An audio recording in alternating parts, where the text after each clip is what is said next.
Hari ini kita masih melanjutkan pembahasan kita tentang serigala dan anak domba.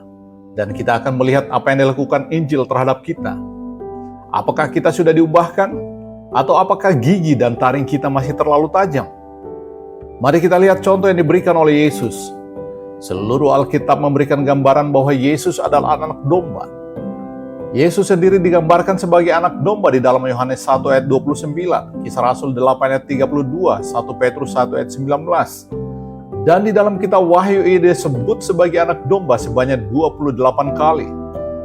Dan lebih dari itu, ia adalah anak domba yang disembelih, Wahyu 5 ayat 6. Dapatkah Anda membayangkan seekor anak domba yang terluka?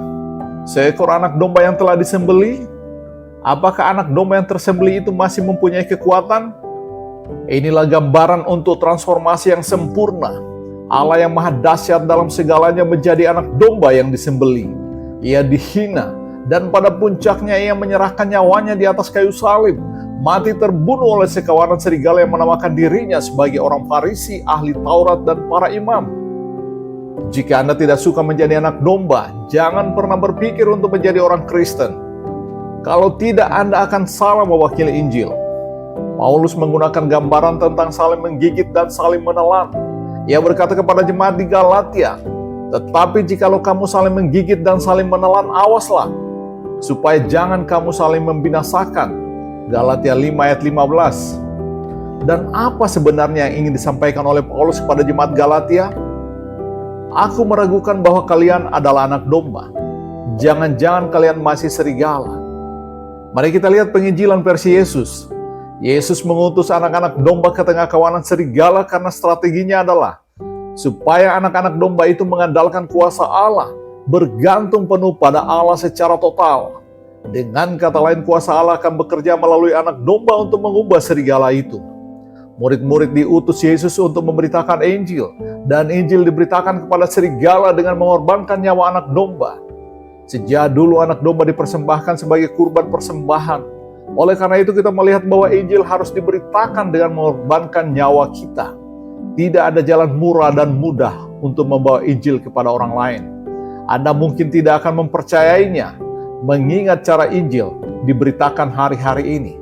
Mungkin Anda berpikir, memberitakan Injil merupakan pekerjaan yang paling mudah di dunia ini. Anda tinggal berbicara sampai seluruh dunia tunduk kepada Anda. Anak domba berbicara kepada serigala, sehingga serigala diubahkan menjadi anak domba. Namun, itu bukanlah gambarannya. Dan lebih buruk lagi, kita masih belum mengerti karakter Injil. Pahamilah dengan sungguh-sungguh bahwa Injil menuntut supaya kita mengalami transformasi.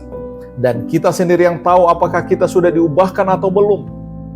Seringkali kita tidak rela diubahkan, karena kita tahu seketika kita diubahkan, kita tidak dapat lagi hidup di dunia ini menurut kebiasaan kita.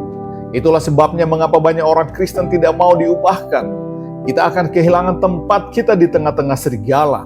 Tidak ada anak domba yang memiliki status di tengah-tengah serigala. Dengan bahasa yang sederhana, sebenarnya sangat sedikit orang Kristen yang benar-benar sudah diubahkan.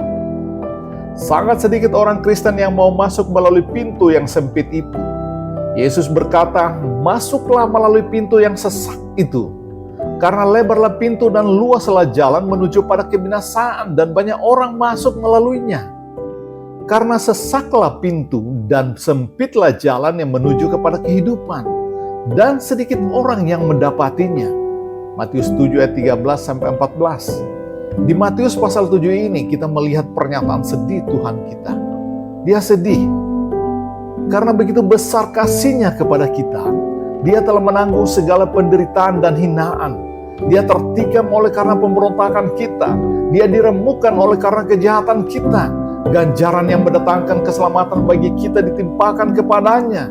Dia ditinggalkan sendirian oleh Bapa di atas kayu salib. Dia telah mati dan dibangkitkan agar kuasa dosa yang membelenggu kita dipatahkan. Dia telah membuka jalan bagi kita supaya kita bisa diperdamaikan dengan Allah Bapa. Segala sesuatu yang bisa Dia berikan telah Dia kerjakan. Dan apakah reaksi kita? Dia meminta kita agar mau diubahkan dari serigala menjadi anak domba. Dengan kesedihan yang mendalam, Yesus berkata bahwa hanya sedikit yang akan diselamatkan. Matius 7 ayat 14, Matius 22 ayat 14, 1 Petrus 3 ayat 20. Tahukah Anda mengapa hanya sedikit yang akan diselamatkan? Karena kebanyakan orang Kristen tidak mau diubahkan dari segala menjadi anak domba.